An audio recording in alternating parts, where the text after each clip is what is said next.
Hello po guys, magandang umaga sa inyong lahat.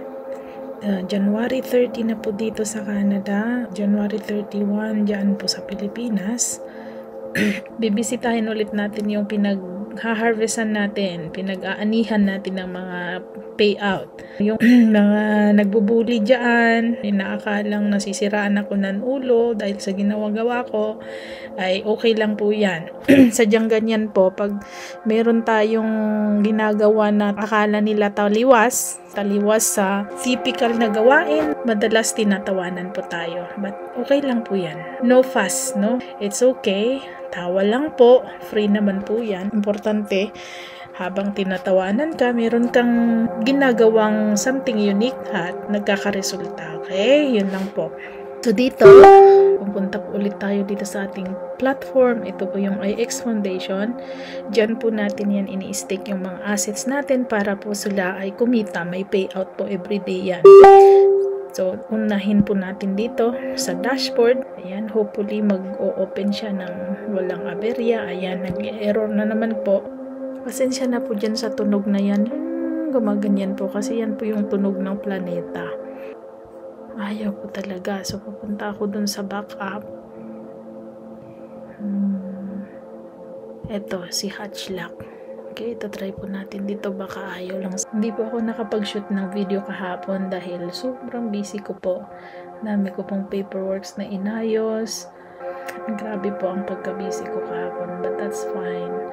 At least naisisingit ko pong mag-claim. Actually, hindi ko rin po na tapos i-claim lahat itong mga hilera ng accounts na yan. Sobrang busy ko po. Ang haba-haba. Mga ilan lang pong na-claim ko. Sa kabisihan ko po. But, ang maganda po dyan, hindi po sila umaalis. Hindi po sila nawawala. Yun po yung comparison na lagi kong sinasabi na, yes, it could be funny, nakakatawa yung sinasabi ko pong, oh, meron akong lote, meron akong ganyan assets sa ganito, ganyan na lugar. But, akala ng tao nasisiran ako ng bait ng ulo dahil nga nasa ng lote mo, nandyan sa loob na. Yun po yung comparison. Kasi sa totoong buhay, meron po tayong mga lupa kung saan-saan natin nabili yan. Ang difference po dito sa ginagawa ko, kung physical assets yung mga meron ka, tangible assets ang tawag doon, nandun sila sa lugar na nandun malayo, right? You have to travel, you have to go there physically para bisitahin mo. Yung mga lote na yan, mga pag-aari mo na yan, pwede nilang i-vandalize, pwede silang mag-squat. Aangkinin nila yung lupa mo, ganun, wala ka po kasi doon nakabantay. Ang diferensya natin is, ako kahit nakakatawa, nakakaloka na sinasabi kong meron akong lote, pagka saan man ako pupunta, dala-dala ko, nandyan lang sa loob ng laptop ko, di ba? Yun yung tinatawag na benefit of having that digital asset. Kailangan mag-travel, pumunta sa malayo, nandyan lang, bubuhatin ko. Limbawa, sasakay ko sa aeroplano. Nakakatawa pa rin kasi it's not something usual na sasabihin mo, oy, meron akong lote. Pero nandito sa loob ng computer ko, pagtatawanan talaga tayo. Pero yung idea of this, they don't understand. Kasi kung isa ka sa amin na naniniwala dito, you are doing something na hindi naayon dun sa usual na ginagawa ng mga tao. Something unique. Okay, hopefully mag-okay siya. IX Foundation. Ayaw mag-connect ng wallet. Ayun, nagko-connect na siya. So, yun po yung unti-unti kong gustong ipaunawa po sa inyo na sa buhay na po natin ngayon, it's not just, we cannot just rely on the traditional na, kundi talagang meron na pong involvement ng technology sa ayaw man po natin o gusto. Kaya, I'm just trying hard na ituro ito. Maybe out of 100, meron pong isang matuto or pagka-interesan na tignan ito. I know it's a little complicated, pero unti-unti natututunan yan. Ayan, nag-open siya. Salamat sa Diyos. So, ito na po.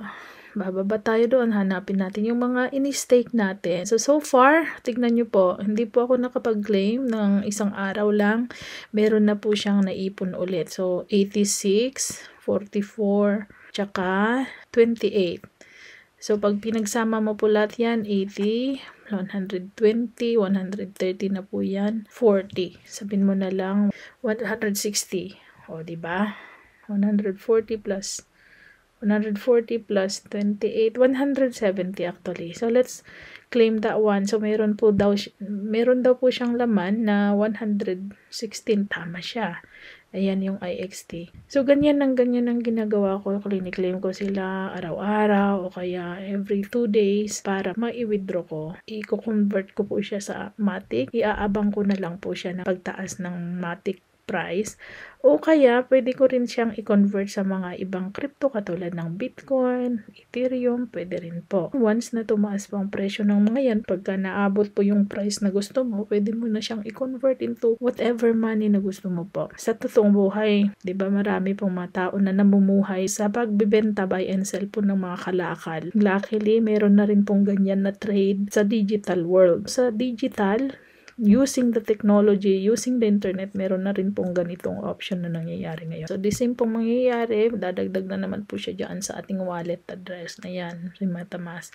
Pag i-check mo po kung magkano na laman, yun, dumagdag na yung token natin na na-claim, kaya naging 202 na yan. It's a lot of work. Yun po yung tinatawag na diversification of asset. Hindi ka lang po nagre-rely sa isang account. You have to have lots of baskets. Kumbaga, lagay mo yung itlog sa iba-ibang basket para hindi iisa lang yung pinagkukunan mo.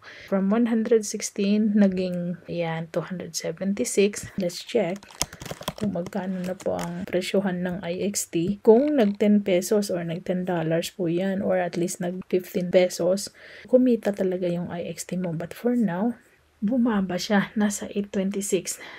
In last 2 days, 855. Nasa 885 or 855 po yan. So, hindi ko pa apurahin magpalit. Nagbumaba nga po siya ng 819, 8 pesos and 2 cents pa nga eh. So, ayan. Ganyan pong technique. Pag bumaba ang presyo ng IXT, samantalahin nyo po yon. Or kahit ano pong klase ng commodity. Diba? Ganun naman po pag mababa. Samantalahin mo, bumili ka ng marami. And then, antayin mo na naman na mag-ganon. Spike up yung graph natin dito. And then, saka ka magbenta. Ganyan, buy and sell. If you're a trader, dyan ka po kikita. Depende yan sa kung ilang pirasong meron ka. Pag bumili ka ng halimbawa 1,000 piraso ng IXT, then namuhunan ka ng mababa, ibenta mo na mataas. Kaya inaantay mo yung pag-spike up ng presyo na yan. Pag i-calculate natin yung na-harvest natin kanina na 86 IXT, and then 44, then 28,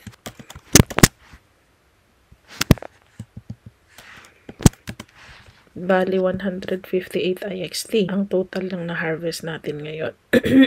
Pag ganyan na ganyan, wala pong ibang pupuntahan kundi makakaipon din. So, let's say kung titignan natin ang market value niyan sa kasalukuyang presyo, sa market price, yung token natin, ayan, bumaba siya. 8 pesos and 9. Yesterday, 8.26 lang, bumababa. Ganyan po talaga ang market. Hindi po lahat ay sunny days, meron ding tag-ulan. Kami po ng mga traders, yan po yung minamanmanan namin. Yung pagbaba, pinaka-euphoric time namin. Euphoric means yung pinaka-masayang tiyempo namin as traders is yung tag-ulan. When the market is going down, dyan kami nagkakamada or nag-iimbak. Kasi dyan kakikita, the lesser or the lower you bought your assets are, mas malaki ang yield mo or ang tutubuin mo. So, sa ngayon, bababa pa yan ng 6 pesos siguro, or it would be better if bababa pa ng mas mababa. So, then there will be room na makabawi ka doon pag nagtaas po ulit. Guys, i-illustrate ko lang yung sinasabi ko dyan para mas maintindihan nyo. Halimbawa, namuhunan ka in pesos. 2,500 ang puhunan mo. Ngayon, bibili tayo ng IXT. Ipupuhunan natin yan. Price ngayon, nasa 650. Halimbawa, 650 pesos. Then, ang makukuha mo sa 2,500 na yan, ilang piraso ng IXT. Di-divide natin yan.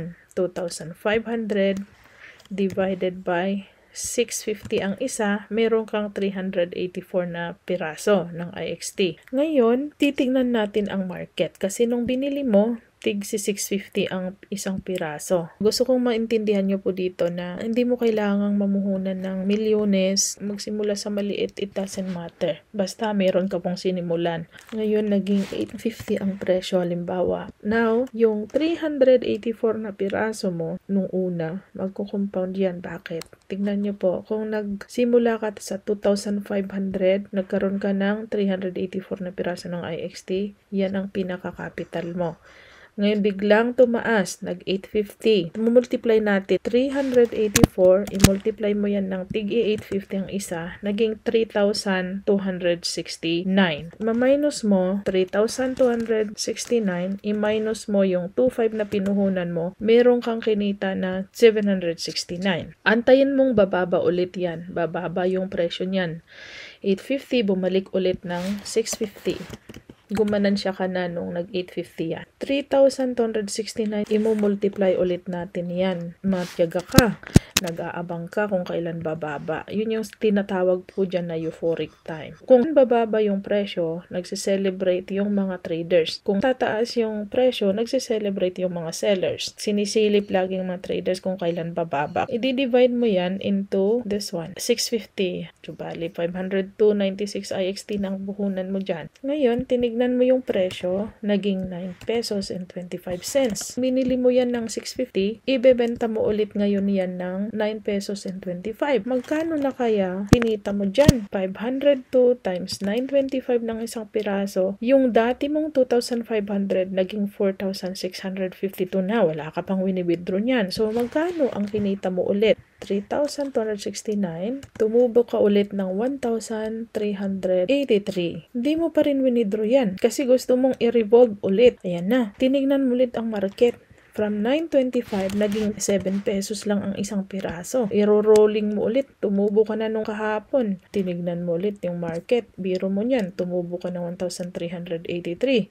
Ngayon, hindi ko muna withdrawin, iro-rolling ko muna ulit ito. Di-divide natin. So, 664 na piraso ang iyong IXT. Ngayon, tinignan mo ulit. Ang presyo naging 10-12 pesos ang isang piraso. Wow! Iti-trade natin yan, of course. 664, imo-multiply mo siya sa 10 pesos and 12 cents. 6,725.99 ang pagbebentahan mo. So, magkano na ang tinubo mo niyan? 6,725 i-minus mo sa puhunan mo, tumubo ka ulit ng 2,073 pesos. Tignan nyo guys, pag susumahin mo lahat ito, yung kinita mo magmula nung day 1 hanggang all the way down kung kailan mo gustong mag-withdraw, tumubo ka ng 4,225 pesos. Kung gusto mo pang i-rolling ulit, sky's the limit. Yan ang diferensya ng traditional versus digital na buhay. Yung traditional, you have to deal with the nature. Halimbawa, you are planting. Minsan may bagyo, minsan may mga uod, sisirain yung mga pananim mo. Samantalang dito naman, you have to deal with the market, ups and downs of the market. Yun ang difference, no? Is there money here? Yes, meron. But you have to be disciplined. Paano po yung pagiging discipline? Kailangan meron kang target price, kakontentuhan. Kung greedy ka, tataas pa yan, hindi ka nabubusog, then hindi ka mananalo. Ang tawag ko dyan, you should have a point of satisfaction. Pag kumita ka na ng 4,225, maghahangad ka pa po ng mas malaki dyan, baka sumusobra na yung greediness mo. You have to learn the process of revolving whatever you have, diversifying whatever you have. Yan po yung mga activities ng lahat ng tao dito na nagtitrade. In a day, 24-hour trading, 1.8 million actually. Within 24 hours lang po yan. Nakita nyo po yung advantage ng pagtitrade na kahit ang puhunan mo lang 100, kahit maliit lang na halaga, you can still make money. Alright. Yun lang po guys. Hope na na-inspire na naman po kayo sa episode nating ito. Thanks for watching. God bless. Bye-bye!